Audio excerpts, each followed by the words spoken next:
grupo de profesionales, de personas que normalmente son de una clase media, que tienen inquietudes, que no se identifican del todo con ningún colectivo concreto, ¿no? Que pueden participar transversalmente de las preocupaciones del conjunto de la sociedad, pero que muchas veces pues, no son a lo mejor los que tienen las dificultades del salario mínimo interprofesional o sí, la precarización en el empleo sí, sino que tiene que ver también con su papel en la sociedad, con cómo aportan, de qué manera pretenden o creen que se tiene que reflejar en los programas políticos sus propias aspiraciones, la fiscalidad, todo esto, ¿no? Que son debates que nos interesaba hablar con vosotros y que nos contarais, que yo os diera un poquillo la opinión de cómo vemos el panorama y de cómo vemos esto, ¿no? Entonces podríamos empezar por ahí. Yo emigré en el 64 y he vuelto en el 97. Y Manuel, cuando tú escuchas ahora el debate de la inmigración, Sí. que es un debate complejo, ¿no? Porque algunos trabajadores perciben que el inmigrante puede convertirse en una amenaza para su propio desarrollo, para su propio puesto de trabajo. Otro se ha recrudecido con la aparición de Vox el discurso de que la inmigración deberíamos de cerrarle la puerta. Tú que has sido inmigrante y que, bueno, en este caso inmigrante hacia un país como Alemania en aquel tiempo, ¿qué piensas tú de la inmigración y de los movimientos humanos de las personas? Actualmente, bueno, yo creo que actualmente lo que dicen algunas personas yo creo que está muy fuera de serie. Eso no se puede aprovechar absolutamente nada, ni tirarlo a la basura, porque no tiene sentido. Porque yo como inmigrante he llegado allí, llevaba un año de contrato y naturalmente tenía un año seguro de trabajo para poder sustentar y vivir allí, ¿no? Los que vienen aquí, dicen muchas personas, en mi propia asociación las tengo y les he tenido que reclamar, de que vienen a quitar el puesto de trabajo a los españoles, cosa que no es así. Yo fui a Alemania y a mí me lo dijeron eso los alemanes también. Todos no se quedan en España, ¿eh? Que aquí han entrado miles de ellos de España y han pasado por España. Sí, esto es una situación de tránsito. Muchos se creen que mucha gente... han entrado por día 800, han entrado 1000. Eso no se queda en España, porque la mayoría de ellos tienen familiares repartidos Francia por o... sí, y van buscando los familiares. Ellos van buscando los familiares.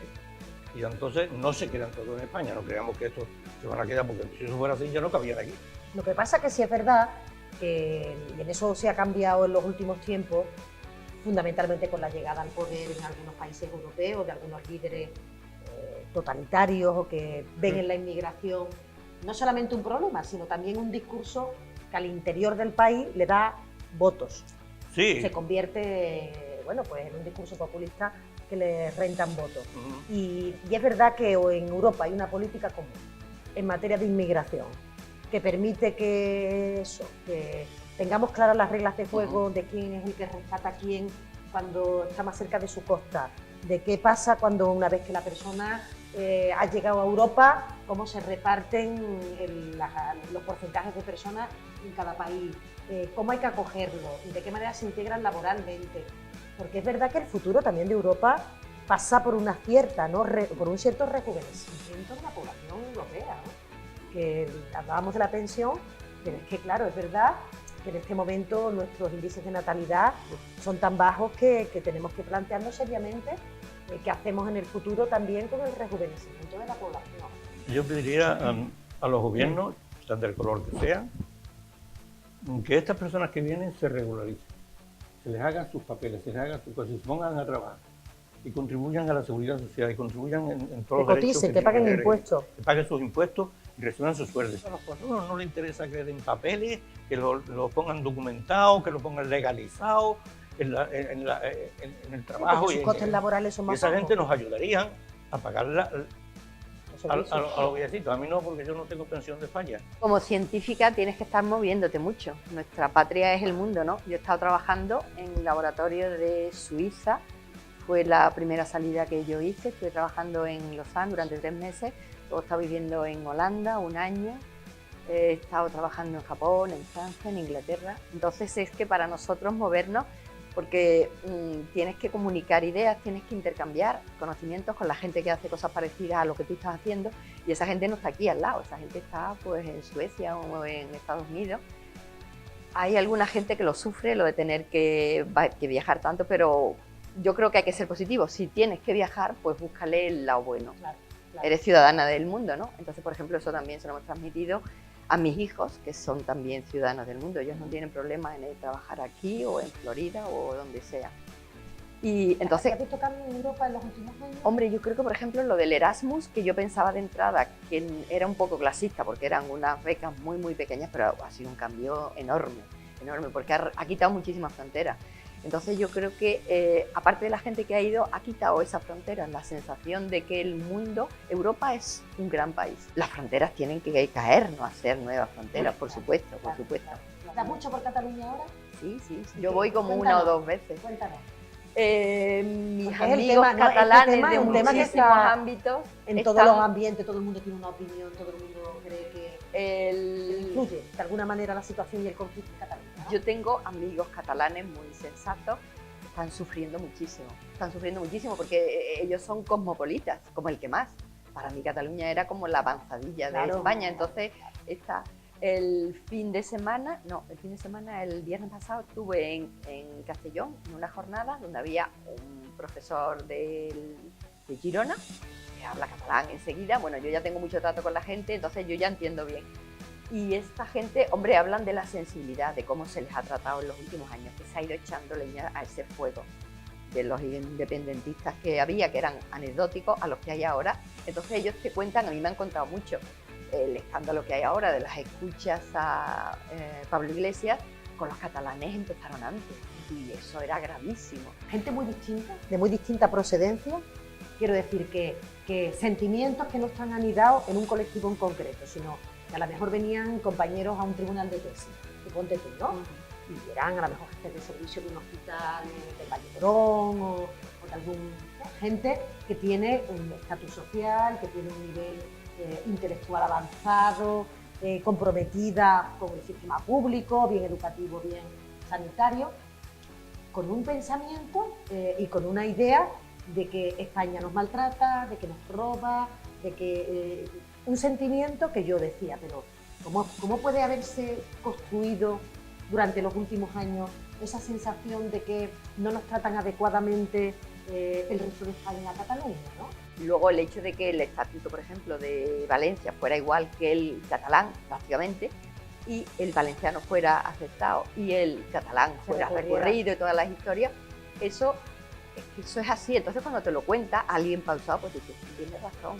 Pero es que se ha estado alimentando. Igual que hay un discurso xenófobo que da votos a según quién, pues hay un discurso anticatalanista que le está dando votos a según quién. Te sientes un poco en otra onda, totalmente distinta. Sí, yo no entiendo el independentismo como lo quieren ellos interpretar, ¿no? Se ha construido un relato mentira en donde se ha hecho creer a mucha gente de buen corazón, gente de diferente procedencia normal, que era posible la independencia de Cataluña y que era cuestión pues, de 2 días, de que esto se promulgaba una ley y ya está, y que esto no tenía fin porque había un movimiento por debajo que iba a ser imparable, y que yo creo que hay mucha gente que ahora está en una sensación de que los han engañado grande, porque saben que esto no va a ningún lado, de que los que se saltan la ley están en la cárcel o están fugados de la justicia, que se ha jugado con ese sentimiento que, bueno, me imagino que cada uno lo ha vivido de una manera distinta, ¿no? Y que ahora están muy desorientados de hacia dónde se tiene que caminar, ¿no? Y nosotros muchas veces decimos, deberían los líderes independentistas decir a la gente que les han mentido, ¿no? Que no era posible ese escenario que ellos planteaban. Yo creo que se ha llegado como muy lejos, que ahora el problema es la marcha atrás, ¿no? Que creo que además entre la gente no independentista, pero que ha apostado por esto, el dar marcha atrás se lo estamos poniendo muy difícil, ¿no? Se lo están poniendo muy difícil determinados partidos que han lo que comentabas, ¿no? Ese caladero de votos que es tan fácil del anticatalanismo fuera de Cataluña, ¿no? España sigue teniendo que repensar su modelo territorial, ¿no? porque a mí me da la sensación de que, creo que es una obviedad que hay un desequilibrio grande y que no se han hecho unas políticas suficientemente importantes de reequilibrar el país. La despoblación de Castilla, ¿no?, que es la que yo creo que más influye ahí, es porque se va acumulando las personas en Madrid. Entonces yo creo que más allá de eso hay que hacer otras políticas reequilibradoras, ¿no?, que a lo mejor tiene que ver probablemente con el federalismo, ¿no?, con autogestionarnos nuestros propios impuestos, nuestras cosas, que conformar de otra manera el Estado. Un replanteamiento, una reconsideración del Estado de las autonomías. Viene de la mano de Vox, que piensa que el Estado de las autonomías es un Estado fallido. Tanto el PP como Ciudadanos, que están arrimándose a Vox, están siguiendo un poco ese discurso. Y sin embargo, yo soy de las que pienso que el Estado de las autonomías ha sido un estado de éxito indudable en este país, al menos en las áreas que yo conozco más: la sanidad, sin duda, la educación, los servicios sociales, la dependencia, políticas de vivienda. Entonces, cuando se plantea hacer un rediseño territorial, ¿tendríamos que profundizar en la igualdad de todos los ciudadanos frente a lo básico o en el reconocimiento a la diversidad? A mí me parece que la realidad multicultural en España es un hecho indudable, ¿no? Creo que Andalucía es un ejemplo, pero además un ejemplo, yo creo que como muchas cosas, un ejemplo a seguir, ¿no? Porque creo que tenemos una identidad cultural que ni nos hace falta el idioma para tener una identidad cultural enorme, que no la hemos trasladado a identidad política, ¿no? Porque, bueno, yo creo que eso de Andalucía por sí para España y la humanidad, esa visión de que somos parte de un todo, que no somos el ombligo del mundo, a mí me parece maravillosa. Yo estoy muy orgullosa de ese lema andaluz, de ese sentir de los andaluces. Los servicios públicos de calidad, para que realmente lo sean, para que caminen hacia la excelencia, tienen que estar legitimados por la clase media de este país, ¿no? Que son los que pagan más impuestos proporcionalmente al resto de contribuyentes, y que la garantía para el futuro de tener una educación pública, una sanidad pública, es que los profesionales, las personas que tienen, bueno, pues un nivel de renta medio alto, utilicen los servicios públicos para satisfacer sus propias demandas. Hay algo que creo que no está funcionando del todo bien, que con respecto a la ley de la dependencia. Creo que es muy tardía en el tiempo y hay muchas personas mayores que son las que están aguantando o sosteniendo este país, que no se está teniendo en cuenta y que, bueno, pues por consecuencia, creo que están indefensos ante un montón de situaciones. Personas, mi abuela misma, ¿no?, vive en un tercero sin ascensor, lleva 2 años sin poder salir. Qué triste, ¿no?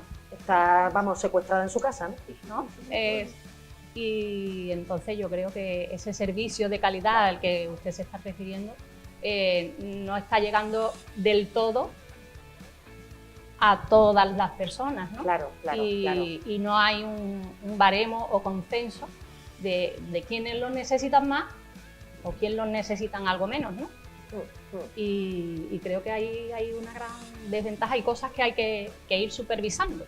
Solicitas una ley de dependencia y pasa un año, ha venido una asistenta a valorarte y bueno, estamos hablando de una persona de 85 años.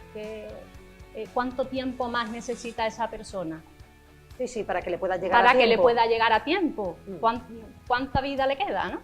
Y entonces yo creo que en el tiempo que vivimos eso no es lícito. Yo creo que hay una cosa que deberíamos diferenciar, digo, como ciudadanos y en lo que debemos trasladar a los políticos en cuanto al tema de los servicios públicos, ¿no? Yo creo que podemos estar matizando, criticando, y yo soy crítico con el sistema sanitario en el que estoy, porque creo que hay mejoras muy grandes que se podrían hacer, muy interesantes, pero que no nos hagan renunciar y ser conscientes de la importancia que es tener el sistema que tenemos. De una calidad brutal, de una eficiencia enorme, independientemente de que hay muchas cosas que mejorar, lo que has dicho en cuanto a servicios sociales, está claro. Yo puedo contar también temas de salud, de lo que yo entiendo, pero hay muchas veces un riesgo de, y yo creo que lo estamos viendo ahora en Andalucía, ¿no? Con el cambio de gobierno, el que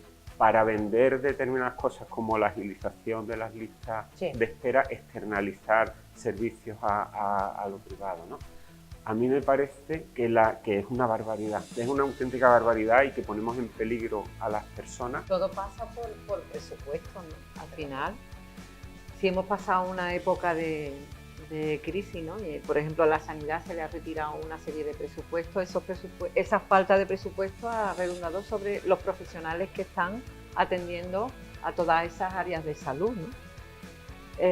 Con lo cual, lo que nos llega al ciudadano viene muy en detrimento, ¿no? Evidentemente, para que un servicio funcione de una manera adecuada, necesita una financiación adecuada, ni más ni menos, la adecuada. Necesita ser eficiente, necesita tener buenos profesionales, buenas prácticas, un conjunto de cuestiones. Pero la financiación básicamente viene por la capacidad que tiene un país de apostar por unos servicios públicos a partir de su fiscalidad. Uno paga muchos impuestos en su concepción de lo que recibe. O sea, lo que tú das sobre lo que tú recibes y lo que a partir de ahí se genera, es mucho, es poco, ¿no? Y yo creo que la respuesta normalmente para gente como los que estamos aquí sentados, que proporcionalmente pagamos más impuestos que gente que tiene un estatus económico más caro, y ahí es donde radica la injusticia, habitualmente no es tanto todo lo que tú pagas como lo que dejan de pagar otros que no pagan. A mí lo que me enerva es, no, me parece bien que una parte de mi salario se dedique a que otras personas con menos posibilidades puedan recibir lo mismo que yo cuando están malos, o cuando tienen un hijo que puede estudiar, o cuando tienen una pensión que evidentemente es una pensión pequeña y es una pensión que les impide llegar a fin de mes. Pero ¿y si todos contribuyéramos de la misma manera a contribuir? Tendríamos unos servicios públicos de una calidad añadida por el hecho de que tengan una mejor financiación. Pero todo el mundo piensa que pagar impuestos es malo.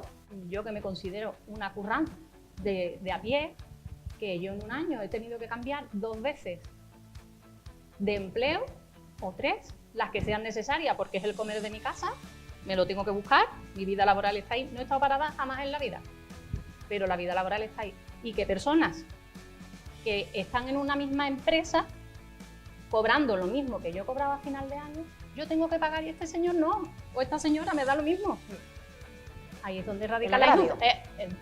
O sea que yo, que tengo que estar aquí, allí, en Manilva o donde me haga falta, tengo que pagar lo mismo que cualquier otro señor, que lo pague Cristiano Ronaldo, que para eso se le pagan los buenos spots publicitarios, claro, ¿no? Claro.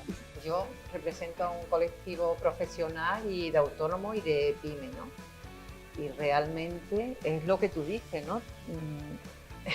La pyme y los profesionales nos tenemos que buscar el empleo, y si no los autónomos societarios, ¿no? Que hacemos sociedad, bueno, porque a veces es interesante hacerla, pero no porque paguemos menos, ni mucho menos. Entonces, hay una gran desigualdad ahí, ¿no?